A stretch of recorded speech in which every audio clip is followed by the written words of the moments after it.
Hi, Edward Reformina here, author of Pinoy MLM Expose and the creator of Sponsor More Downlines. In this 3-part video training, ituturo ko sa iyo yung mga secret sponsoring strategies na nadiskubre at natutunan ko na tumutulong sa akin para makapag-sponsor ng 10 up to 23 direct downlines every single month. Ang goal ko sa video na to ay ma-share sa iyo yung mga strategies na natutunan ko and hopefully ma-apply mo din tong mga strategies na to sa business na ginagawa mo ngayon para makuha mo yung resulta na gusto mo. Ginagawa ko to dahil alam ko na madaming Pinoy networkers ang nag-struggle o nahihirapan sa kanilang network marketing business. So sa ganitong paraan, I hope makatulong kahit paano. Ang una natin pag-usapan ay yung mga common problems na na-experience at nararanasan ng mga Pinoy networkers sa kanilang network marketing business. Una sa mga problem na yon ay yung puros hindi qualified ang mga na-invite na prospect, kaya puros rejections din ang napapala nila. So karamihan ng mga na-invite nila is mga negative, mga skeptical, kung hindi negative at skeptical, mga walang pera. So ito yung ilan sa mga reason kung bakit puros rejections yung napapala nila doon sa mga ini-invite nila. Pangalawang problem is, madami na silang na-invite, pero nahihirapan at wala pa din silang mapajoin. So, na-invite na nila lahat ng mga kakilala, kaibigan at kamag-anak nila, pero nahihirapan silang i-convert yung mga prospects na yon into downlines. Pangatlong problem is, nauubusan sila ng panggalaw. So, yun nga, dahil nga ang dami na nilang na-invite, tapos puros rejection, hirap sila magpasali. Anong nangyayari? Mas malaki pa yung ginagastos nila kesa dun sa kinikita nila. At kadalasan, nagkakanda utang-utang pa imbis na kumita. So, ito yung mga ilan sa mga common problems na na-experience sa mga network marketers. Actually, ito din yung mga naging problema ko nung nagsisimula pa lang ako sa network marketing business ko. So, halos araw-araw akong pumupunta sa office namin para mag-invite ng mga kakilala at kaibigan ko. And ginawa ko lahat ng mga sinabi at tinuro sa akin ng upline ko. Nag-invite ako ng kung sino-sino, namigay ako ng flyers sa kalsada, sa mga malls, na musakal, nag-house party, nagbahay-bahay, etc. etc. Pero yun nga, puros rejections yung napala ko. At yung puros rejections yung natanggap ko sa mga prospect ko kahit ang dami ko nang in-invite. Karamihan doon sa mga na-invite ko, puros negative, mga skeptical. Yung iba sinabihan ako na scam daw yung ginagawa ko. Yung iba sinabi, balikan ko na lang daw sila kapag may resulta na ako. Yung iba naman, sinabi na yung mga nauna lang kumikita dyan, kung ano-ano pa. Sa madaling salita, puros mga hindi qualified na prospects yung mga na-invite ko. So, ayun nangyari sa akin. After 4 months, isa lang yung napasali ko. Actually, itong isang napasali ko na to parang naawa lang siya sa akin kasi nga wala akong mapajoin. Parang napilitan lang siya na mag-join sa akin. And dahil nga ganun, hindi ako kumikita sa business ko, puros failures and rejection, nagkanda utang-utang ako kasi dahil syempre kailangan ng panggalaw. Okay? So, nagkanda utang-utang. And then, ang laki ng pera din na nalugi sa akin. So, umabot ng mga nasa 80,000 mahigit or more. Hindi ko na alam. Pero syempre, hindi ako basta-basta sumuko. Ang ginawa ko, naghanap ng mga solusyon doon sa mga problema ko na yon. Okay? And thank God, nakahanap naman ako ng solusyon. At pagkatapos kong mahanap yung mga solusyon na yun, pagkatapos kong makadiskubre ng mga solusyon doon sa problema ko sa business ko, ito yung ilan sa mga nangyari sa akin. I sponsored 63 direct downlines in 4 short months.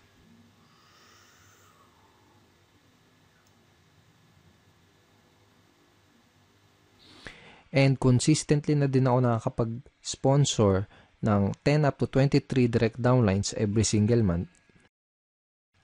Tapos mas mabilis ko na-build yung business ko at nagsimula akong mag-duplicate dun sa mga kagrupo ko. Okay? So, yung mga solutions na natutunan ko, yung mga solution na na-discover ko, yun yung mga pag-uusapan natin sa 3-part video training na to. Yung mga solusyon na yun yung mga matututunan mo sa video training series na to.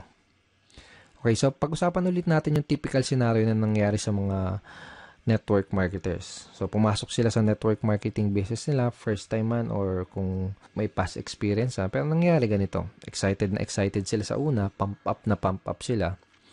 So, shinare kagad nila yung business nila sa mga kaibigan, sa mga kakilala, kamag-anak nila. Nag-prospecting agad sila. Nag-share sa Facebook, invite dito, invite doon, invite sa kaliwat kanan yung pag-i-invite.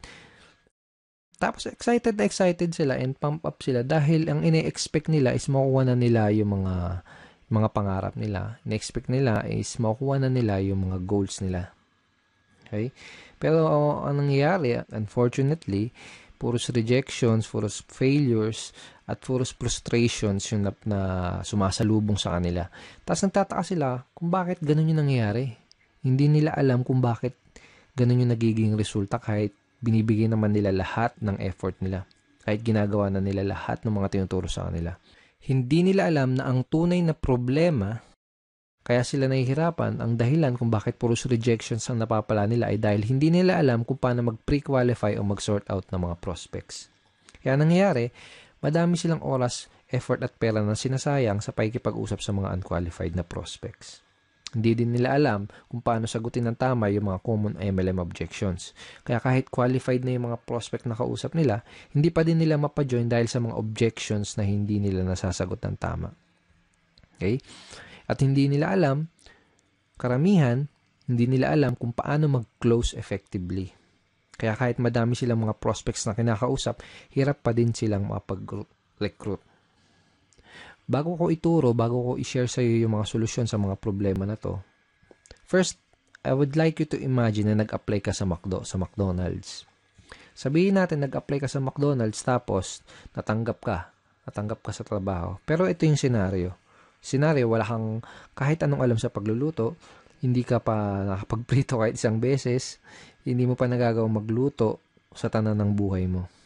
Okay? Ngayon, ito yung tanong. Kapag inutusan ka ba ng manager para pumunta doon sa kitchen para magprito ng burger patty, ang tanong is, magagawa mo ba ng tama yung trabaho mo? Yung inutos sa'yo? Malamang hindi kasi nga wala ka pang background, wala ka pang knowledge para gawin yung task na yan. Tingin mo alam mo kung kailan mo babaliktarin yung burger patty. Tingin mo alam mo kung luto na o kung hilaw pa yung burger patty na niluluto mo. Malamang hindi kasi nga wala ka pa nung idea, wala ka pa nung tamang knowledge para gawin yung trabaho na yun. So para magawa mo yung trabaho, ang gagawin nila sa totoong buhay, ang gagawin nila sa'yo dito kapag nag-apply ka pag pumasok ka sa McDo, ang gagawin nila sa'yo, bibigyan ka nila ng tamang training. Okay? Bigyan ka nila ng tamang training para magkaroon ka ng tamang knowledge. Pag meron ka na ng tamang knowledge, magkakaroon ka ng tamang skills para magawa mo ng tama yung trabaho mo. So, ganun din dito sa network marketing.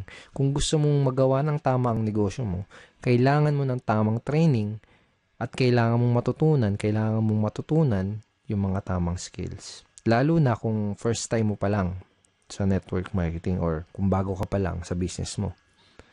Ang solution dun sa mga pinag-usapan natin kaninang common network marketing problems is to acquire skills. Okay? Kasi kapag meron ka na ng mga tamang skills, tamang network marketing skills, yun yung magiging susi mo para maging successful ka sa network marketing business mo.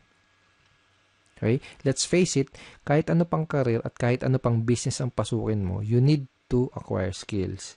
Kahit yung simpleng pagbabaligtad lang ng burger patty sa McDonald's, kahit yung simpleng ganung trabaho, is kailangan ng tamang skills, kailangan ng tamang training. What more pa kaya yung network marketing business mo, di ba? So, karamihan ng mga networkers parang ganito kasi nangyayari. Para sila sumusugod sa gera na wala silang dalang bala. Kumbaga, hataw sila ng hataw, araw-araw silang humahataw, kahit wala pa sila ng mga necessary skills na kailangan para magkaroon ng resulta at para magawa ng tama yung business nila. Kaya madalas na nangyayari, mas nauuna pa silang mag-quit bago pa nila matutunan yung mga tamang skills. So kung nahihirapan ka ngayon, kung nahihirapan ka makapag-sponsor, kung nahihirapan ka makapag-recruit, kung nahihirapan ka sa network marketing business mo, yun ay dahil wala ka pa nung mga kinakailangan na skills para maging effective na networker. Kung gusto mo ng resulta sa business mo, aralin mo lang ng mabuti yung mga skills na yun. Ngayon, pag-usapan natin na yung 3 solution skills to success that you need to learn. Ito na yung mga skills na kailangan mong matutunan. Ito na yung mga skills na kailangan mong ma-master kung gusto mong magkaroon ng resulta sa business mo. Okay, first skill is sorting skill. Second is objection handling. Third is closing skill. Ang una natin pag-usapan ay yung sorting. Bibigyan kita ng magandang analogy para mas mag-grasp at mas maintindihan mo na mabuti kung ano ba tong sorting. So, sabihin natin may nakita kang 3 mansanas dun sa lamesa. Okay? So, gusto mo kumain ng mansanas, kaya ang ginawa mo, kumuha ka ng kutsilyo, hiniwa mo sa gitna yung mansanas. Yung unang mansanas nakita mo, bulok na yung loob niya. So, ang ginawa mo, hindi mo kinain. Okay? Pangalawang mansanas na hiniwa mo, nakita mo, may uod yung loob. So, ang ginawa mo, hindi mo din kinain. Okay? Yung pangatlong mansanas na hiniwa mo, nakita mo, okay na siya. Hinug na, at pwedeng-pwede nang kainin. So, yun ang kinain mo. Yun lang yung kinain mo. So, ang ginawa mo, hindi mo kinain yung naunang 2 mansanas kasi nalaman mo kaagad na hindi sila maganda kainin tsaka baka magkasakit ka pa. Okay? Ganun yung sorting. Pwede mong i-apply to sa network marketing business mo. Pwedeng sa simula pa lang, pwedeng sa una pa lang ay malaman mo na kaagad kung sino lang ba yung mga qualified dun sa lahat ng mga prospect na kinakausap mo. Para mag-i-invest ka lang ng oras, ng effort, tsaka ng pera mo doon sa mga qualified na prospect.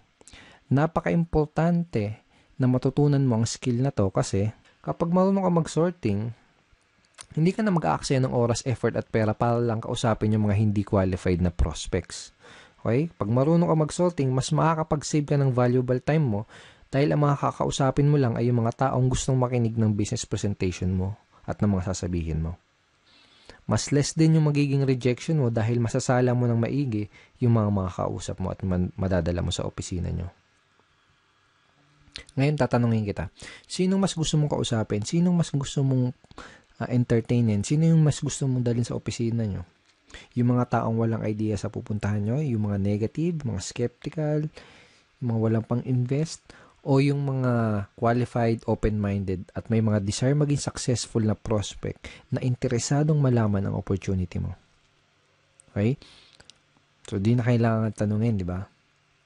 You can easily sort your prospects by identifying the reason why. Madali mong masusort out yung mga prospects na kinakausap mo. Ang kailangan mo lang gawin is alamin mo kung mayroon ba silang sapat na reason why, kung ano ba yung reason why nila, kung may maganda ba silang reason why para maging part ng business mo.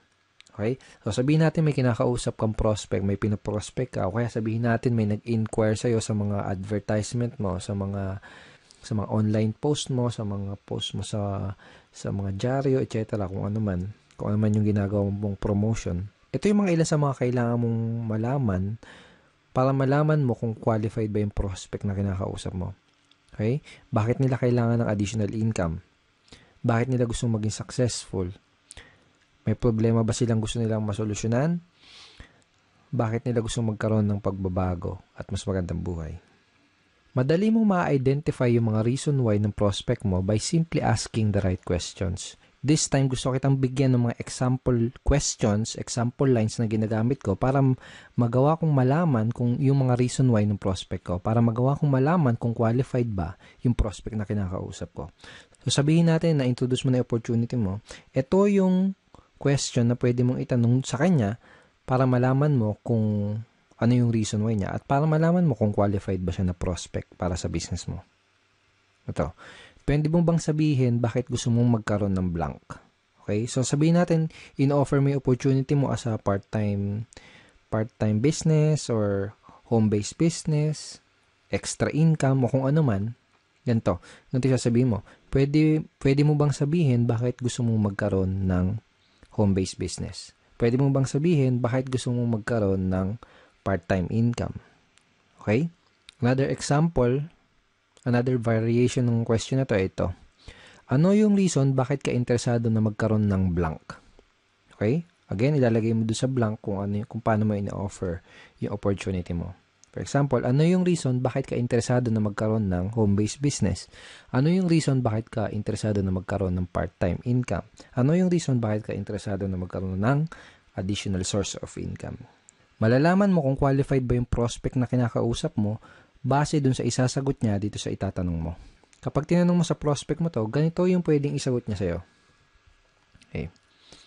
So basically, this is a screenshot ng chat conversation ko with the prospect. Basically, may kinakausap akong prospect sa Facebook and gusto kong malaman kung qualified ba siya na prospect para sa business ko. Kaya tinanong ko, ito, bakit mo gustong magkaroon ng additional source of income? So, ang sinagot niya, first reason is family. Okay? And sinabi niya din na lumalaki na yung family ko. I have one daughter and incoming baby this May 2013. So basically, anong nangyari, sinabi niya sa akin yung reason why niya. Kung bakit niya gusto magkaroon ng additional source of income. Nalaman ko na qualified siya na prospect dahil meron siyang sapat at magandang reason why para gawin yung negosyo. Okay? Nalaman ko na kailangan niya ng dagdag na income kasi nga lumalaki na yung family niya. So, lumalaki na yung mga bills na babayaran niya, mga nganak yung misis niya, etc. So, sa madaling salita, nalaman ko na qualified siya na prospect by simply asking these questions. Okay. Lahat ng prospect na kinakausap ko, inaalam ko muna ng maigi kung meron ba silang maganda o sapat na reason why. Doon ko kasi malalaman kung qualified ba sila na prospect o hindi.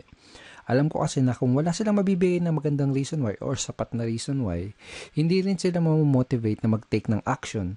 Hindi sila mamomotivate na mag-join, hindi sila mamomotivate na maglabas ng kapital. Baga wala silang sapat na reason why para magsimula ng isang network marketing business. Kung wala silang mabibigay sa akin na magandang reason why or sapat na reason why, hindi ako mag-aaksaya ng panahon para explainan pa sila, para dalhin pa sila sa office. That is how I sort my prospects and that is how I qualify my prospects. Okay, so possible scenario. Sabihin natin na tinanong mo na to sa tong questions na to sa prospect mo, pero sabihin natin ang nangyari ay hindi kagad siya nag-open up sa'yo. Sabihin natin na hindi niya kagad sinabi sa'yo yung reason why niya. Posible kasi na mangyari yon, lalo na kung kakikilala mo pa lang sa kanya o kaya hindi ka pa nakakapag-build ng rapport. Posible na kapag tinanong mo sa kanya tong questions na to, itong ano yung reason bakit ka interesado na magkaroon ng additional source of income, posible na yung isagot niya lang sa'yo ay parang yung mga wala lang. Gusto ko lang kumita ng additional income. Pwedeng ganon. So, walang sapat na reason why, di ba? O kaya naman, pwedeng ang isagot niya ay wala lang. Sino ba naman ang ayaw kumita ng additional income? Parang ganon. So, wala ding sapat na reason why. Ang questions na pwede mong itanong do sa prospect mo para magawa mong mag-open up siya sa'yo at para magawa mong ma-identify yung reason why niya ay itong mga questions na to. Ito, sabihin natin na kumikita ka na ng part-time income, magkano ang gusto mong kitain on a monthly basis? O kaya magkano ang gusto mong kitain na additional income per month? Parang gano'n. Kapag tinanong mo sa prospect mo to, gagawin niya is magbibigay siya sa'yo ng figures. Usually, sasabihin nila ng prospect is 10,000 per month, 20,000 per month, 50,000 per month, or 100,000 per month. Iba-iba.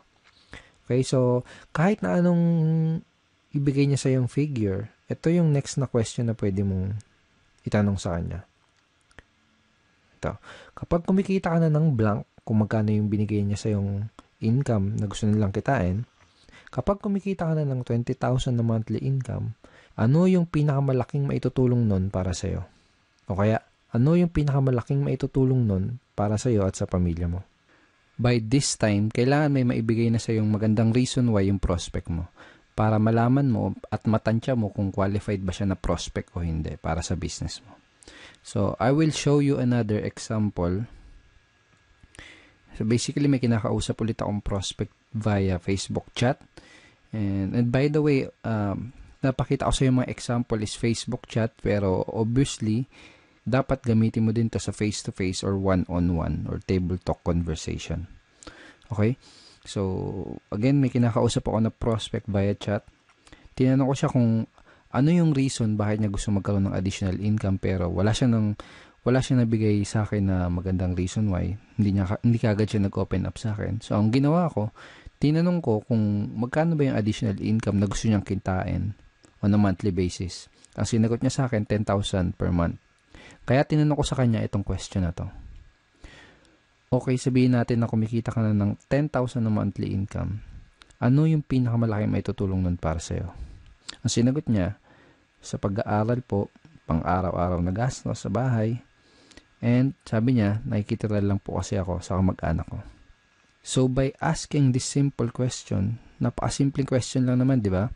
Pero very, very powerful in terms of identifying your prospects reason why. And very powerful para magawa mong mag-open up sa'yo yung prospect mo. So, by asking this simple question, nagawa kong mag-open up yung prospect at nalaman ko na qualified pala siya dahil may maganda at sapat na reason why pala siya para gawin yung business. So, pag alam mo na yung reason why ng prospect mo, pwede ka na mag-move on dun sa next step, which is to introduce him or her dun sa business opportunity na ina-offer mo. So, kapag alam mo na yung reason why ng prospect mo, kapag alam mo na yung gusto niyang monthly income na kitain, ito yung line na pwede mong gamitin para madali mong ma-invite yung prospect mo doon sa inyong business opportunity meeting or BOM, sa inyong seminar or online video, kung ano man. Depende sa company nyo. Every company, iba-iba yung sistema nila. Okay, so ito yung line na pwede mong gamitin. Kung may maipapakita ako sa yung paraan na pwede kang kumita ng blank per month doing part-time para their why, isisingit mo dyan yung reason why na sinabi sa'yo ng prospect mo. Willing ka bang tignan kung ano yun? So, for example, kung may mapapakita ako sa yung paraan na pwede kang kumita ng 20,000 per month na income doing part-time para magawa mong matulungan yung asawa mo sa mga gastusin nyo or para magawa mong mabayaran lahat ng mga pagkakautang nyo or para makatulong ka sa mga magulang mo, willing ka bang tignan kung ano yun? Kapag tinanong mo sa prospect mo tong question na to, ano sa tingin mo yung isasagot niya sa'yo? Tingin mo sasagutin ka niya ng hindi ako willing tignan yan? Wala akong time. Ganun ba yung sasagot niya? Most likely, ang sasagot niya sa'yo is positive answer. Ang pwedeng isagot sa'yo ng prospect mo ay tulad ng, sige, willing akong tignan kung ano yan. O kaya, mukhang okay yan ah. Ano ba yan? Sige, willing akong tignan kung ano yan. Para mga ganun. So, this is a very effective line na pwede mong gamitin para madali mong ma-invite yung prospect mo dun sa opportunity meeting nyo. Napaka-effective nitong line na to dahil ginamit mo yung reason why ng prospect mo dun sa invitation mo. Ngayon, pag-usapan natin kung ano yung mga pwede mong gawin para mapakinabangan mo na maigi yung mga tinuro ko sa'yo dito sa video na to. Okay? So, ito yung mga kailangan mong gawin. Una, write this example sorting questions that I gave you. So, mamaya balikan mo tong video na to, i-play mo ulit, tapos isulat mo sa papel o kaya i-type mo sa cellphone mo or sa iPad mo yung mga example questions na binigay ko sa'yo. Okay? Second, read this line ng paulit-ulit and try to internalize them. Okay? So, wag mo kabisaduhin. Okay? Mas maganda kung ma-internalize mo siya. Mas maganda kung mas maintindihan mo kung ano yung reason bakit mo siya tinatanong. Basta, tandaan mo, yung mga example questions na binigay ko sa'yo, ang goal mo, kaya mo gagamitin yung mga example questions na yun, ay para ma-qualify mo yung prospect mo at para malaman mo yung reason why nila. Okay? Pangatlo, start asking these sorting questions to your prospect. So, kung may kakausapin ka na prospect mamaya, bukas o sa isang araw, start using these questions.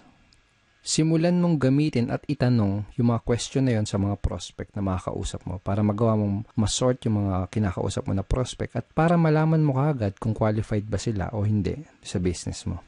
Pag ginawa mo yun, mas makakapag-save ka ng time, ng effort, tsaka ng pera mo. Okay?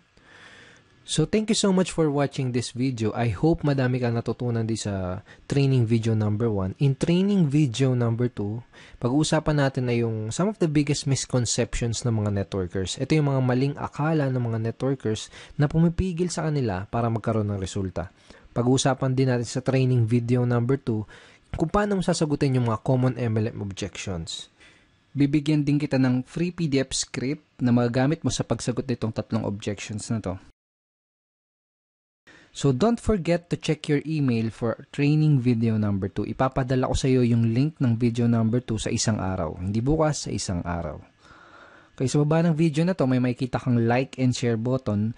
Huwag mong kalilimutan na i-click yung like and huwag mo din kalilimutan na i-share tong video na to.